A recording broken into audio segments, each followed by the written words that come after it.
Hi. Now, what I want to show you today is when you go to the audition, what you can expect and how you should move on stage. Now, when you go to the Southeastern Theater Conference auditions or the Institute of Outdoor Drama auditions, there are many of these large cattle calls. What they usually do is you come in groups. Some of the smaller auditions are groups of 10. The larger ones are groups of 20 or 25. You will have been given a number, and you should know that number, and usually that number is pinned to your chest so that the directors can see the number, but you should know the number. You will be waiting either out in the house or you might be somewhere backstage. While you're waiting, remember, you're always being watched. Be polite, be courteous, try, I know you're going to be nervous, but try really hard not to be nervous. You should know your piece well enough that you're not just sitting there going, tomorrow, no. I've seen people that are at the audition and you just watch them doing their audition over and over and over again, and they look just terrified. Well, you're going to score low on stage presence if you do that. So you're smiling, you're happy, you're supportive, you're watching the other auditions. Now, you're not allowed to applaud for people at these auditions. That they don't like that.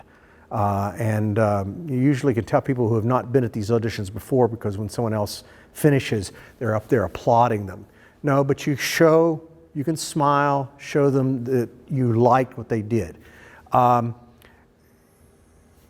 it's your turn to go, and what they normally do with these auditions is, while one person is performing, they have a second person on deck.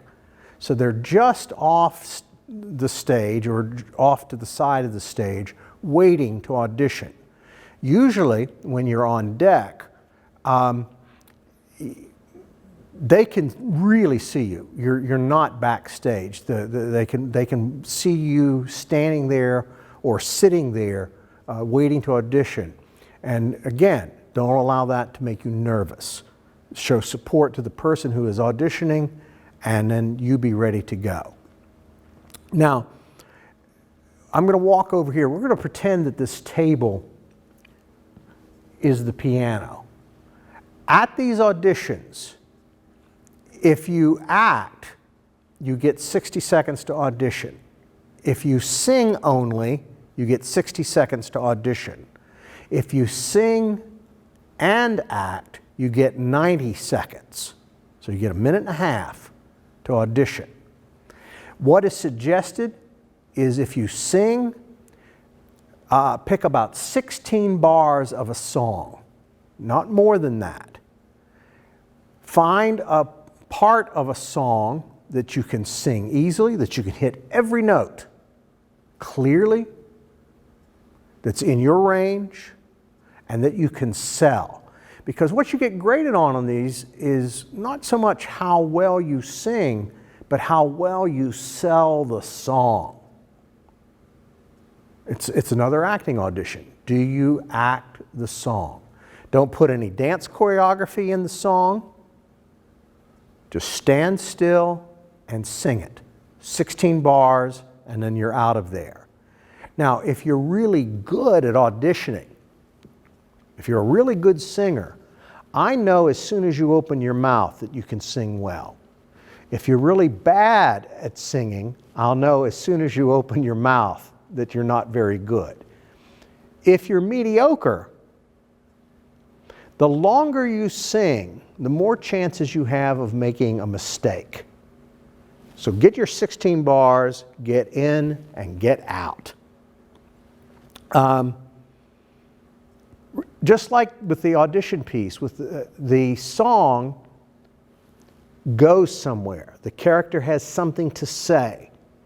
And If you belt, pick a piece to belt. If you like singing ballads, sing a ballad. It doesn't matter. Sing what you sing best. This is not a time for you to take chances. With a song, be safe because you want it to be good. What happens to a lot of people at singing audition is they get a little nervous, and when they get nervous, then they usually come off flat when they start singing. You want to be on note and you want to sing well. You're going to have music, and an accompanist is going to play for you. They don't let you do recorded music at these auditions. Have music that you know, the sheet music that can be read easily. For this reason, a lot of people do not do Sondheim. Sondheim is hard for an accompanist to play. Not only is it hard to sing, but it's really hard for accompanist. And remember, this person that's going to be playing this music for you only has a few seconds to look at it and figure out how to play it. So the easier the music, the better your audition is going to be because the accompanist is going to be better. You're going to be given a few seconds to walk up to the accompanist, hand them your music. Now, if at all possible, make sure the music is on something that is stiff so the pages, when they put it up to play, do not fall over. You want it to sit still. Mark it. Begin here. If there's a cue, show them the cue. I'm going to point at you. Or the word, when I say tomorrow, then you start playing.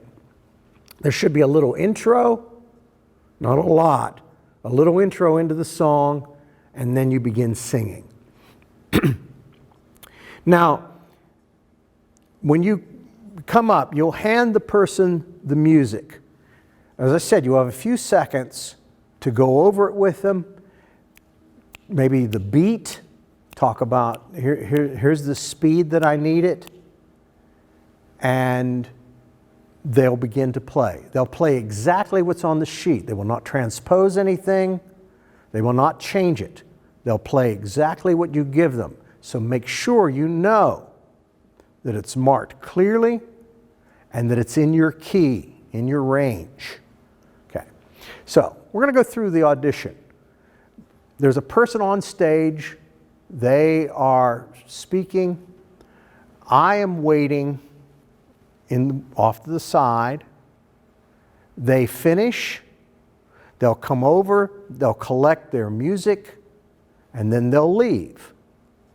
You walk up. You hand the accompanist, if you're singing, you hand the accompanist your music. Go over it with them, and then wait here by the piano. Don't walk out center stage. And here's why. If you walk out here, you're going to have to wait, because at these screening auditions, like the Southeastern Theater Conference, the judges are writing down the score of the person who just finished. You have to wait until the head judge signals you to begin. Well, if I'm standing here waiting with nothing to do, I'll start to get nervous. I've even seen people get rude here. I've seen them look at the judges like, come on, you assholes. I'm ready. I've got to wait till they signal me. Well, it's more fun, I'm going back over here, to wait here by the piano. It gives me something to touch. That's very calming, to have something solid to touch. And if I need to, I can chat with the accompanist. Even if I'm not going to sing, wait here. I can talk to you. Well, you get a break with me. I'm not going to be using you, but you're playing beautifully. And that way, then, oh, you're ready for me? Okay. Now, when you walk out to audition, walk with confidence. I am sure that I am going to be great. You're going to love it. Look at the judges. smile at them. When I get to where I'm going, stop, stand tall, don't start yet. Take a nice deep breath. Bob Funk, number 23. And you give your name and number. Say it loud, say it clear. I've had people come to these auditions and they'll walk out. Bob Funk, number 23. And having sat out there judging people, you're like, what the hell did he say? Is his name Buffa? Enunciate it. Be proud of it. I had to learn to be very proud of my name. If I mispronounce it, they can be really shaky about what I said. They'll also remember it that way. Funk. Bob Funk. Say it clearly. So, here we go. I'm waiting. Da-da-da-da. Ah, they called on me.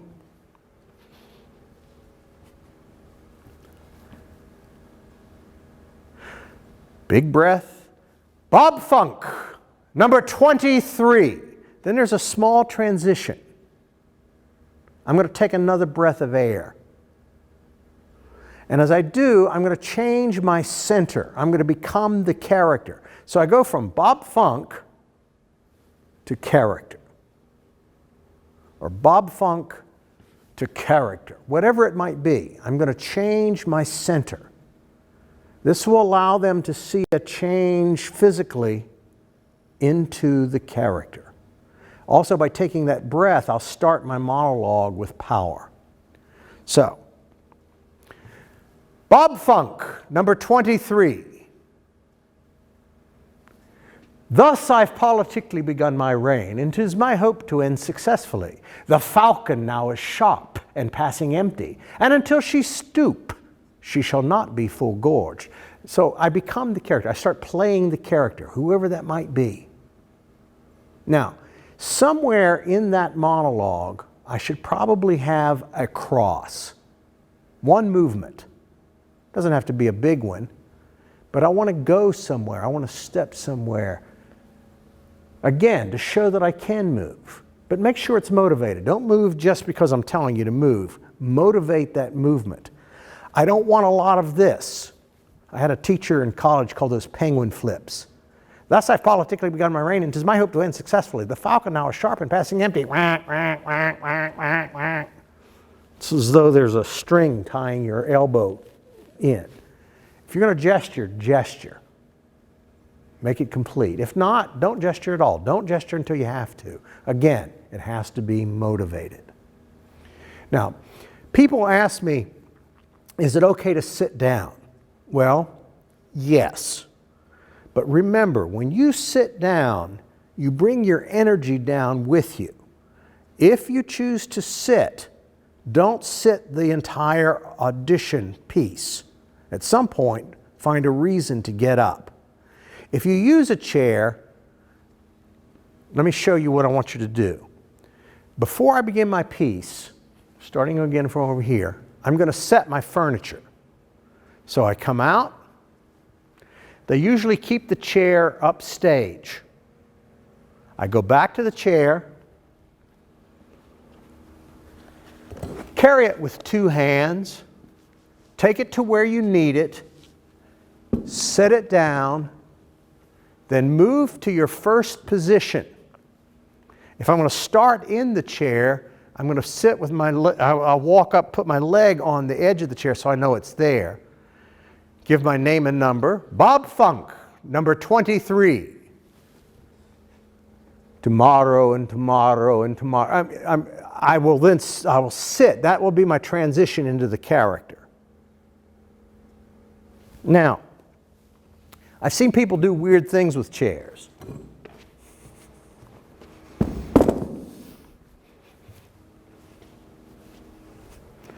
We've got the I want to show off my muscles guy.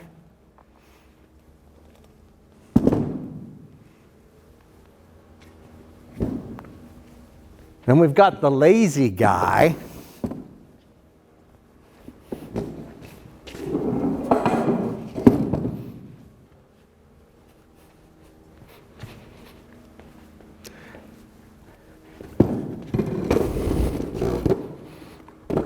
And then I've seen this one. This one drives me crazy. And I've seen a lot of high school kids do this.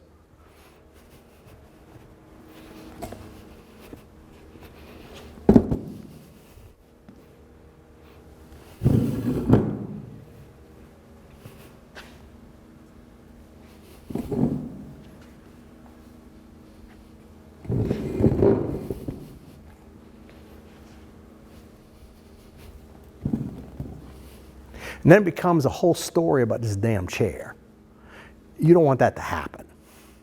I've even seen people do this with high school kids. They'll bring out a chair and they'll sit it this way. Name and number.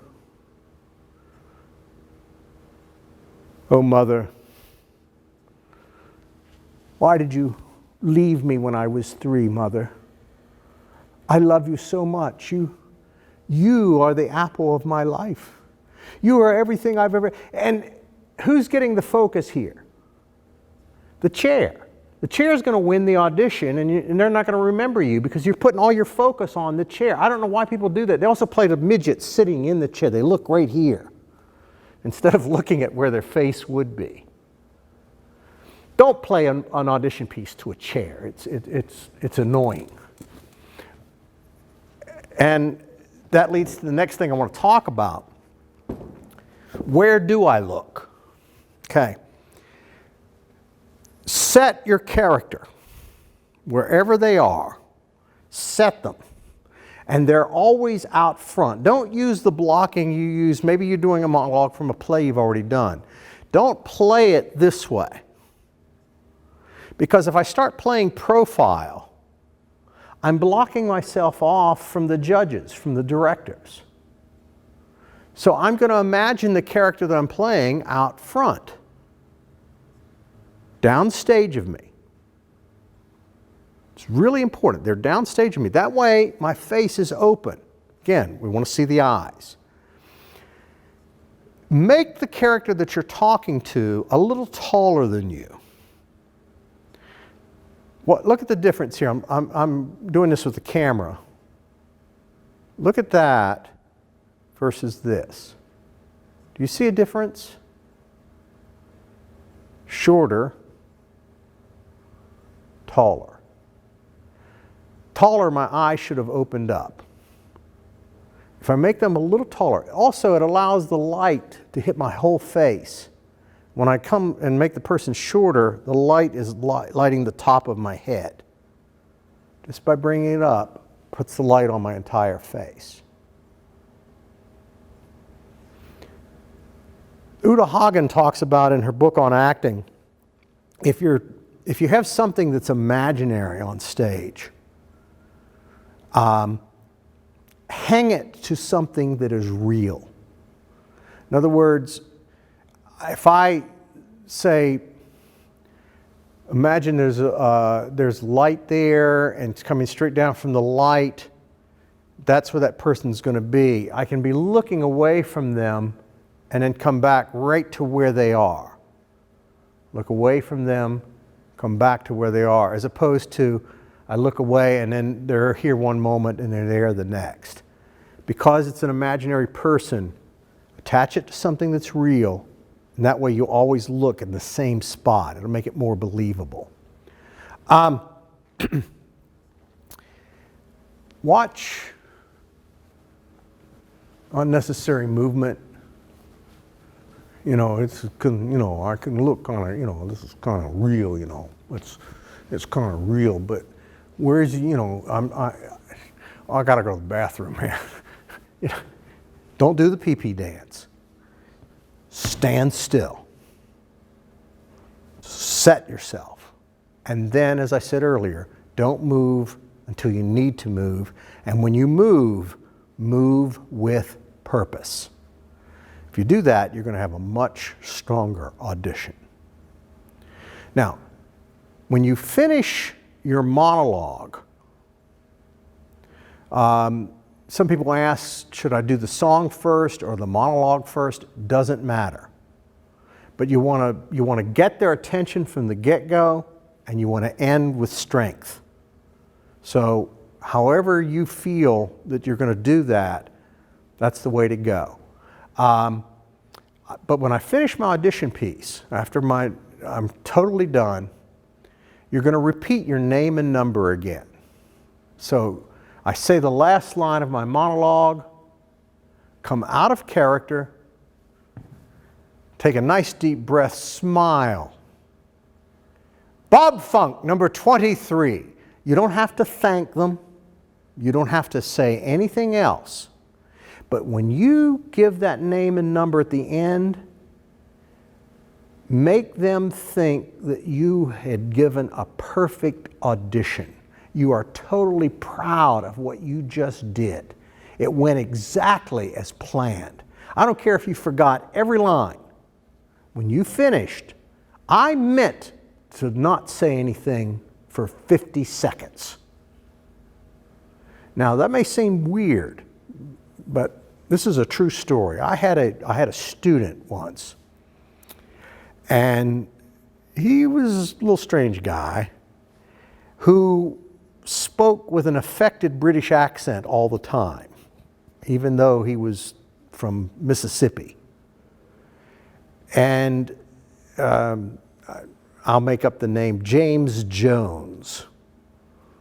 It was something like that. And he was not a good actor. He was not prepared to go to an audition. But at the school I was working at, they felt everybody should go to the audition just for the experience. And so I worked with James. He was not good, but I taught him to say his name and number, and this is what happened.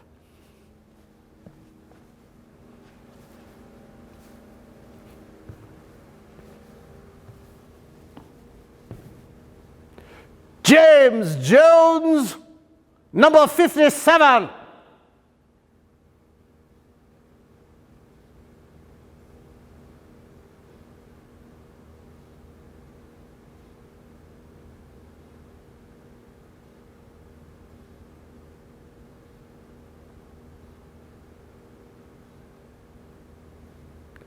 He stood there for 50-some seconds, just staring. The audience was in tears, laughing, because he hit that pose.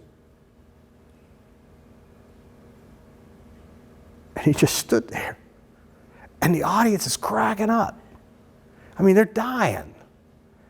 And finally, they called time on him, which they'll do. And when they call time on you, you're to finish and say your name and number again. He would have been selected to go on to SETC if only when they called time on him, he'd have gone, James Jones, number 57, and then walked off like he meant it. But instead, because he wasn't any good, when they called time on him, he just goes, and stormed off almost crying. And they knew that was not planned, that he had screwed up, and he really wasn't any good. They don't know what your audition's going to be. They don't know what, even if they know the piece, they don't know what cutting it is. You could have done a very strange cutting of the piece. As long as you stay in character, and then when you finish, with pride, give that name and number again, and then walk off like you meant it, like you're so proud of what you did. And then they'll have to think about that. If you sang, go back over to the accompanist, gather your music, thank the accompanist, and then leave.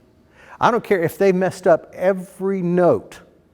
Never blame the accompanist at one of these auditions, because you're going to look like the person who made the mistake. That's your problem. That you're an angry, mean person. You thank that person, and then you leave. You can talk about them when you get back home about how bad they played, but they have a very, very hard job. Sometimes they're not going to play well because, again, they don't know, they only have a few seconds to look at whatever music that you give them. That's one reason, going back to singing, give your music to someone who plays piano, who maybe doesn't work with you, and see how well they play it before you go to the audition. A lot of people will give their music to their usual accompanist or their singing teacher. The problem is that person knows you and they will make adjustments without asking you. They'll just go ahead and play because they know how you sing. But if you give it to someone that you haven't worked with, they'll play what's on the page, and then you can see how hard it is for someone who doesn't know the music to play. That can help you out at the audition. Okay, so also if you use the furniture, if you brought that chair down, put it back, then go get your music, and then you can exit. You only have 60 seconds to make an impression on the people at this audition. Use that 60 seconds. Be happy to be out here. Be proud of who you are and give them your best. Again, a lot of times just the movement, a clear voice, and the presence can outweigh bad acting. Case in point, James Jones. He could have gone on if he had just known what he was doing. Unfortunately, he didn't. With the audition pieces that you're going to be doing for me, every one of them, I want you to enter. I want you to give a name and number, transition, do your piece, transition, name and number, and exit. That'll be a requirement for every piece that you do in the class. If you have questions on that, make sure you get in contact with me, and I'll work you through that. Well, that's it for today. Thank you.